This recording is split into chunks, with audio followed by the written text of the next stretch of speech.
What's up, everybody? We are back. John Delarose here, delarose.com. That's DELARROZ.com.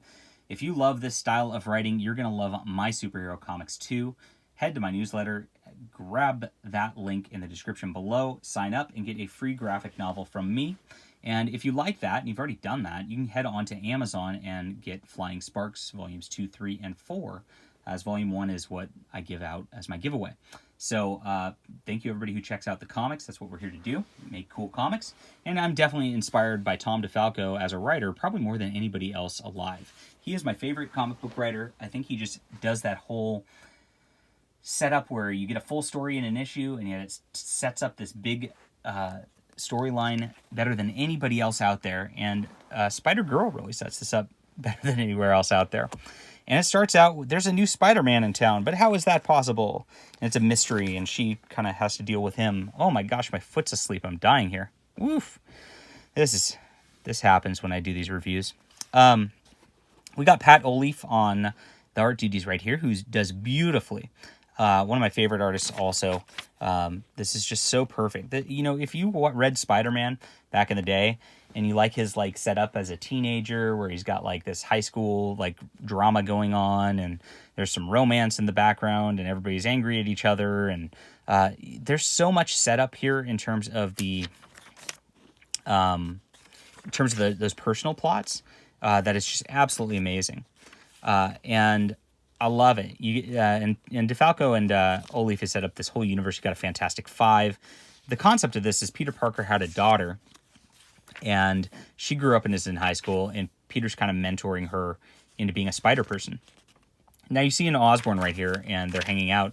Well, she actually succeeded in converting Normie, the grandson of the original Green Goblin, into a good person, making him stop be a bad guy. So he actually kind of helps her out, kind of as a part of her squad, and researching things and things like that. Really cool. And there's a whole squad that develops through here. They call themselves the Warriors, and they come from volumes 1 and volume 2 of this. You don't really need to read all that to get into this. It is nice because you do kind of know who some of the characters are, but I actually really like the colors on this too. Notice how everything's bright, and everything is there's not like that dark, oversaturated sort of look to it. Makes me happy. Makes me feel good and heroic, right? You don't get that a lot in comics these days, which makes me kind of sad. And she's got her own rogues gallery of villains, and of course she has issues. Now Mary Jane here is starting to feel ill, and that sets up over a few issues. The Kingpin is in jail, much like old Spider-Man again, and he's directing these villains in there's like a gang war going on, much like old Spider-Man. And these two villains are brothers at this point, and they end up fighting with each other as this develops. Really cool stuff. And the Green Goblin shows up. Now, there is another volume you should probably read before getting into this a little bit, just because there's Phil Urich, who is the nephew of Ben Urich from Spider-Man Verse. And he had his own Green Goblin series in the main Marvel Universe for 12 issues. Tom DeFalco wrote that also. And he just found the Goblin suit and found one of Norman Osborn's layers, and then was a dumb kid and tried it on for a while, and so he comes back and actually acts as Green Goblin as a good guy in this. So it does reference that other work a little bit, which is kind of cool. Adds to the lore, very deep lore in all this. Most of the characters are sort of relations of the characters we know and love from the Marvel Universe and all that, and it really, really goes nicely. Beautiful stuff all the way around. So that weird villains, this Crazy Eight and Funny Face, who are the brothers fighting, eventually team up. This goes on for the entire time. Oh yeah, Mary Jane ends up getting pregnant and has a little kid. Well, she doesn't have a kid yet, but it will.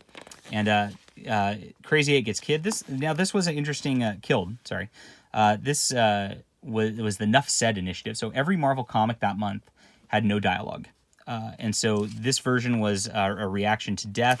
And of course, she's really sad that she let the villain die. What's really nice here, actually, the best moment in this entire issue, is Peter Parker hugging Normie Osborn. This is really closure for their whole deal. Look at just the tension in there. No dialogue. It's really done well. And then the mother of that Crazy 8 guy escapes from prison, and they start to go on a tear, to get revenge. Really cool. I think we're into Ron Friends' art at this point. So Ron Friends starts to take over for a little bit. Pat O'Leaf does come back at the end. Eventually, Ron Friends closes out the rest of the series. Not in this volume. There's few more volumes to go, probably. But yeah, Peter Parker finally comes back as Spider-Man. They deal with some stuff. Really cool.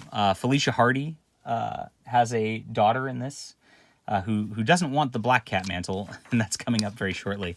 So she takes over the Scarlet Spider mantle, and much to Spider-Girl's annoyance. So we get a lot of Clone Saga references in there too, for better or worse. But like I said, if you read up to Spider-Man Clone Saga and just kind of close it out there, and then pretend that like this is the real universe from that point going forward, gosh, you have a beautiful Marvel universe that really continues on to the next generation. I love this Scarlet Spider cover right here. Really nice. And it's so nice. I loved this MC2 universe probably more than anything, and I still do. This read through all the way around, every issue, like I said, they're not super dark, they're not super philosophical or anything like that, but every issue has its own fight. It has its own conclusion.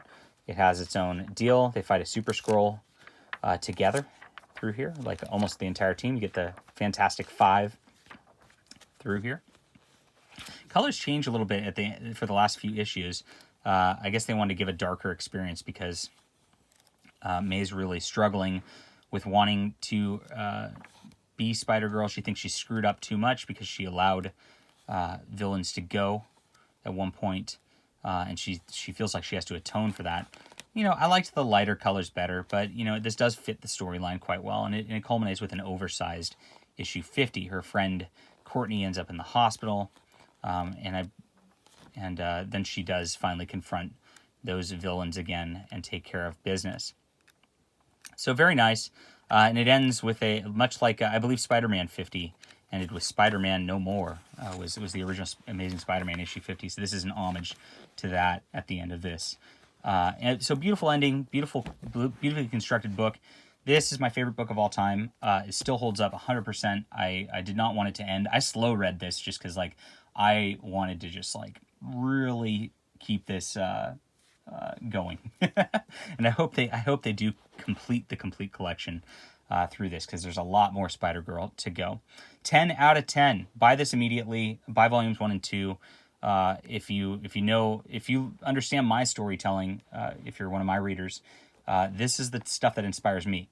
This is the stuff that I think is the pinnacle of comics to attain. And this is what I want to bring back again. All right, hit that like and subscribe button. We'll be back soon.